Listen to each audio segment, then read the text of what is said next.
আসসালামু আলাইকুম, welcome to asthma kitchen. গরুর কলিজারে অনেকে আমরা অনেকভাবে রান্না করে থাকি। অনেকে আমরা গরুর কলিজারে ফাঁদ দিয়ে রান্না করি। ফাঁদ দিয়ে রান্না করার অনেকে কঠিন মনে করি।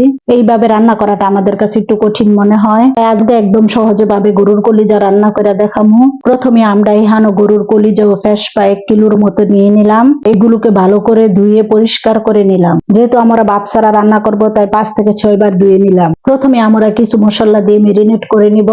প্রথমে দিয়ে দেব 1 চা চামচ রসুন বাটা, 1 চা চামচ আদা বাটা, 2টি আস্ত তেজপাতা, একটি বড় দারুচিনির টুকরা, 5 থেকে 6টি এলাচ, 1 চা চামচ হলুদের গুঁড়া, 2 চা চামচ মরিচের গুঁড়া, 1 চা চামচ ভাজা জিরার গুঁড়া, 1 চা চামচ ভাজা ধনিয়ার গুঁড়া, 1 চা চামচ গরম মশলা, সাথে দিব 1 চা চামচ লবণ, 5 থেকে 6 স্পুনের মতো সাদা তেল। এখন আমরা সবগুলোকে ভালো করে মাখিয়ে নিব।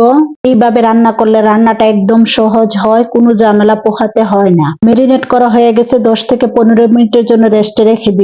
10 থেকে 15 মিনিট পরে দিয়ে দেবো হাফ কাপ পেঁয়াজ বেরেস্তা। পেঁয়াজ বেরেস্তা দেওয়া হয়ে গেলে সবগুলোকে আমরা আবারও মিশিয়ে নিব। সম্পূর্ণ মাখানো হয়ে গেলে 5 থেকে 6 মিনিট রেস্টে রেখে দিব। এর থেকে পেঁয়াজ বেরেস্তা করা একটি কড়াইয়ের মধ্যে দিয়ে দেবো 15 থেকে 20 স্পুনের মতো সাদা তেল। সাথে দেবো 3টা শুকনা মরিচ, 2 টুকরা করা একটি তেজপাতা, একটি দারুচিনির টুকরা, আবারও 5টি এলাচ, 1 চা চামচ শাহি জিরা। 1 থেকে 2 মিনিট মশলাগুলোকে ভাজবো। মশলা ভাজা হলে দিয়ে দেবো 1 মুঠো পেঁয়াজ কুচি।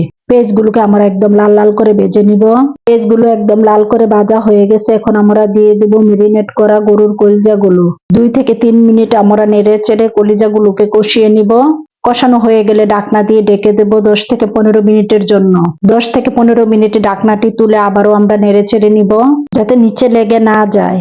নাড়াচাড়া করে আবারও ঢাকনা দিয়ে ঢেকে দেবো 10 থেকে 15 মিনিটের জন্য। 10 থেকে 15 মিনিট পরে ঢাকনাটি তুলে দেখুন কত সুন্দর পানি ছড়াচ্ছে। সাথে আমরা দিয়ে দেবো 1 কাপ গরম পানি। পানি দেওয়া হয়ে গেলে আবারও নেড়ে চেড়ে মিশিয়ে নিব। এইভাবে রান্না করলে কলিজা যে এক্সট্রা গন্ধ সেটা থাকে না। আবারও ঢাকনা দিয়ে ডেকে দিব 5 থেকে 6 মিনিটের জন্য। 5 থেকে 6 মিনিট পরে ঢাকনাটি তুলে আবারও নেড়ে চেড়ে নিব।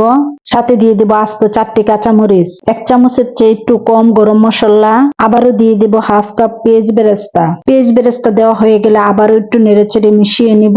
এখন আমরা আবারও 5 থেকে 6 মিনিট জাল করে নিব। দেখুন কালারটা কত সুন্দর এসেছে, মাশাআল্লাহ। এইভাবে বাসায় একবার হলেও ট্রাই করবেন। আশা করি ভিডিওটি আপনাদের ভালো লাগবে। ভিডিওটি ভালো লাগলে বেশি বেশি করে লাইক, কমেন্ট, শেয়ার করবেন। আরো নিত্য নতুন ভিডিও দেখার জন্য সাথে থাকবেন। যেখান থেকে ভিডিওটি দেখতেছেন সবাইকে অনেক অনেক ধন্যবাদ। সবাই অনেক বেশি ভালো থাকবেন। আজকে এই পর্যন্তই। আল্লাহ হাফেজ।